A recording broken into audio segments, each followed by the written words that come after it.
तर मग लागतोय, मग ती येते आणि बोलते की बॉल लागतं. काय होतं तुमचं नेहमीचं, बॉल लागतं. काल पण असंच झालेलं.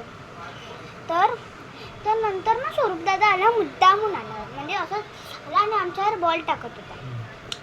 आम्ही मानलं, असं साईडला झालं. तर बॉल असं त्याचं गेलं, खाली गेला, त्याने काही लक्षच नाही दिलं. तो असा मोबाईल घेऊन फिरतोय. कोण? दादा, स्वरूपदादा. तर तो गेला, काकी आला आणि दिवा पण पडला तसा भरपूर. तर आम्ही बोलतो काकी पण आता आम्ही केलंच ना, आणि बोलते दिवा तर माझा पडला ना, आणि बोलता आम्ही आता ना हे काढरा आणि सिक्युरिटीला दाखवला.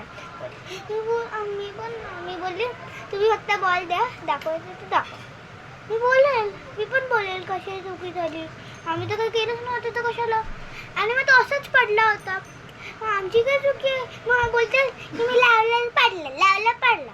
आता तरी लावलंच ना, आम्ही कधीची बघतोय तिथेच. आणि बोलते हा बॉल इथेच असू द्यायचा, थांब मी तुमच्या मम्मीला मी सांगलं.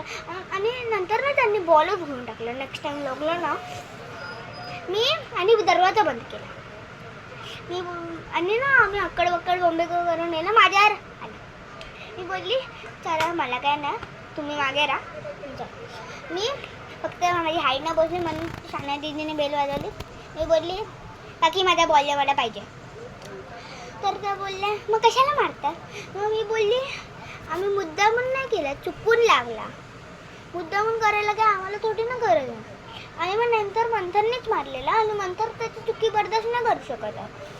तो गेला आणि लास्ट टाइम मारला तर काकीने घेतला. मी बोलली नाही काकी पाहिजे मला बॉल, चुकून लागला, आम्ही मुद्दामून नाही करत. त्या काकींनी बॉल दिले ते आम्ही पटकन घेतला आणि म्हटलं मला काय म्हणतोय, मला काही फरक नाही पडत.